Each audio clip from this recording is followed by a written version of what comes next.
Avannolla kehräävät tytöt. Olipa kerran ukko ja akka, ja heillä tytär. Mutta ukolta akka kuolee, ja hän jää leskeksi. No, kun ei jaksa kauan yksinään elää, ottaa uuden emännän, mutta siksi hän saa syöjättären.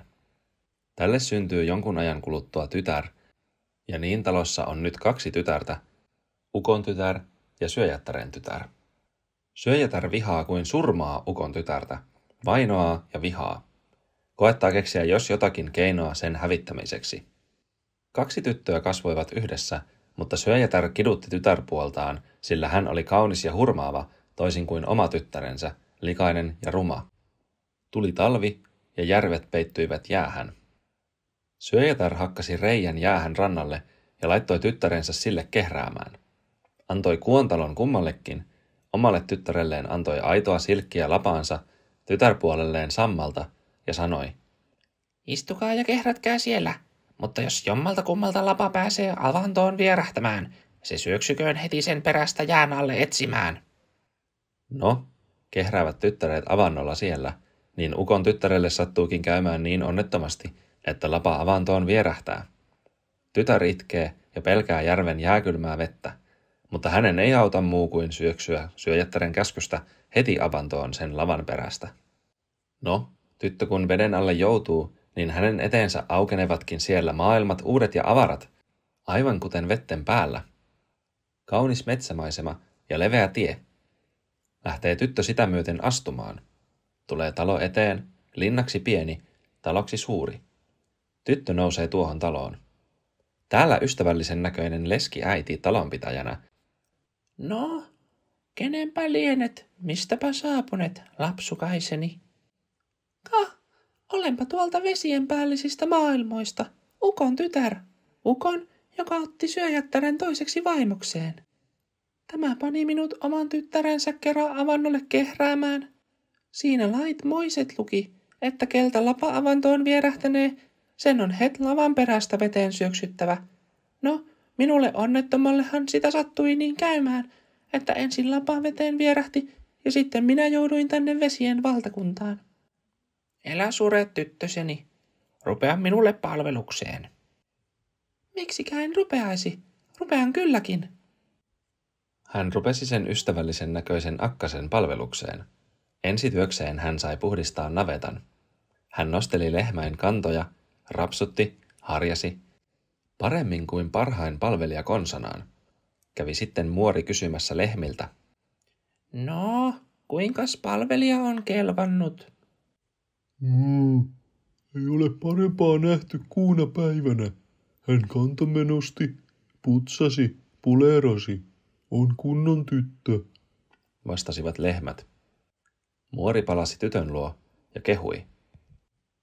Huolellisesti putsasit navetan. Käypäs seuraavaksi lämmittämässä kylpy. Tyttö teki työtä käskettyä, lämmitti kylvyn, hankki koivuvihdat äidille puhdistautumista varten sekä kantoi vettä purosta. Kaiken jälkeen hän palasi äidin luo kertomaan, että valmista tuli. Äiti antoi tytölle korillisen sisiliskoja kylvetettäväksi. Tyttö totteli kysymystäkään esittämättä, kylvetti liskot yksi kerrallaan, pani takaisin koriin ja vei äidille. Äiti kysyi liskoilta. No, mitenkä hän teidät kylvetti? Kylvetti hyvin, ylen hyvin, kiittivät sisiliskot yhdestä suusta. Hillästi ja huolellisesti pesi ja sen jälkeen vielä valovasti kuivaili. Äiti antoi tyttärelle 2 laatikkoa ja sanoi. No, olet nyt palveluksestani vapaa ja tässä on sinulle palkkatyöstäsi, nämä 2 lipasta. Mene niiden kerran samaa tietä kuin tulitkin ja kun tulet avannon alle, on siinä pienet portaat. Nouset niitä ja pääset järven päälle. Siitä kotiisi osannet kyllä. Sitten kotonasi avaa nämä lippaat. Elä ennen avaa. Tyttönen otti lippaat, kiitti ja lähti palausmatkalle. Avannon vieressä oli pienet portaat. Niitä myöten pääsi hän jään päälle ja siitä hyvin kotiin osasi. Syöjätär oli kotona leipomassa kakkuja, kun kuuli haukunnan ulkoa. Ulos katsahtaessaan näki, kun tyttö palasi järveltä. Syöjätär tämän nähdessään ryntäsi koiraa rauhoittelemaan. Omistajan tytär saapuu kultainen kirstu kourassaan. Olallaan hopeinen lipas. Syöjätär kaulimella koiraa kopautti sanoen. Mitäs siinä haukut? Maanviljelijän tytär sieltä tulee. Rauta-arkku kädessään. Hauta-arkku olallaan.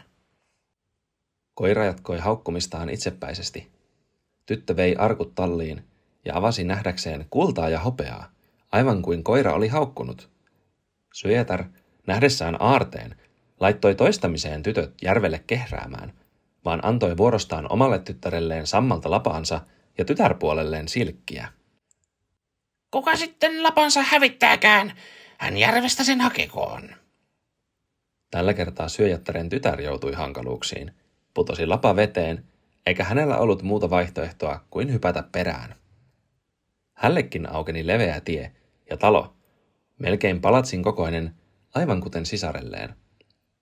Tyttö meni sisään, istui alas, tervehdystäkään tokaisematta. Täällä ystävällisen näköinen leskiakkanen taas vastassa ja kysyy häneltä. Kenenkäs tyttönen olet? Tuolta ylämaailmasta. Olisiko palvelijan töitä tarjolla? Onhan minulla työtä. On. Vaan mitä työtä sinä oikein tehneet ja tahtoneet? Vastaa hämmentyneen akkanen. Mitä tahansa. Mitä vain annat. Osaan kaiken. No, menepä sitten puhdistamaan lato.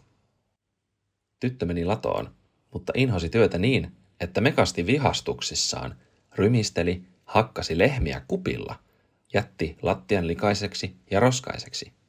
Sitten kiirehti talolle ja kädet puuskassa väitti tehneensä kaiken työn.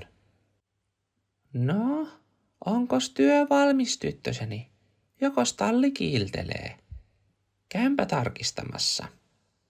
Ja näin muori talliin tapasi ja lehmiltä kysyi.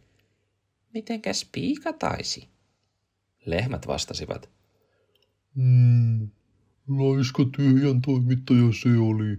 Hakkasi meitä ruoskalla, päähän kopsutteli, jalkoja läpsi ja tökki silmiin. Mahdoton palvelija. Muori palasi talolle ja komensi tytön seuraavaksi kylvyn lämmitykseen. Tyttö meni ja välinpitämättömästi harjaili savuisia lautoja, palaten sitten talolle ilmoittamaan, että kylpy olisi valmis. Muori antoi hänelle korillisen sisiliskoja ja käski kylvettämään ne lämpöisessä vedessä. Tyttö tästä loukkaantui. Mokomaa työtä, vai sellaista? No, mitäpä siitä? Tyttö meni kylvettämään sisiliskoja, mutta vain sieltä täältä niitä siipoi, ja puhdistellessa on heiltä aivan jalat katkoa. Niin heitä tempoo ja ruhjoa. Eikä suinkaan heitä kuivaile. Kiikutti lopulta kärsineet sisiliskot takaisin muorille. Kun muori kylvyn jälkeen kysyy sisiliskoiltaan kylvetyksen laatua, niin nämä yhdestä suusta valittavat, että he olivat aivan kuolla kylvettäjän käsiin. Vai niin hyvin kylvetti, virkkaa muori. No, nyt olet palveluksestani vapaa, sanoi muori tytölle, kun työt oli tehty, ja antoi hänellekin palkaksi 2 lipasta, kuitenkin hieman suurempaa, ja niitä antaessa sanoi, näitä älä avaa ennen kuin kotona, ja parempi on, että avaat ne jossain ulkosuojassa. Tyttönen palasi kotiin samaa reittiä kuin oli tullut, ja pihalla haukkui koira jälleen, mutta tällä kertaa sanoen, Hau. Sieltä saapuu maanviljelijän tytär. Tulinen kirstu toisessa ja tervattu arkku toisessa kainalossaan. Mitä sinä noin haukut? sanoi syöjätär. Sano, että tyttö saapuu kultakirstu toisessa kainalossaan ja toisessa hopeasaalis. Koira jatkoi haukkumistaan itsepäisenä. Tyttö tuli kotiin ja kertoi äidilleen. Sain nämä kirstut palkkiona työstäni. Vanha eukko käski olla viemättä latoon. Älä väliä mitä eukko käski. Vie ne sinne vaan. Vie riiheen. Tyttö ja syöjätär veivät kirstut yhdessä riiheen. Täällä kun lippaat avattiin, niin tuiskahti toisesta tulta ja toisesta tervaa. Ja pianhan ne sytyttivät riihen sekä polttivat vielä heidätkin sinne. Sitenpä pääsivät ukko ja ukon tytär eroon pahoista syöjättäristä ja saivatpa asua rauhassa kahdestaan vailla vaikeuksia taikka häiritsijöitä.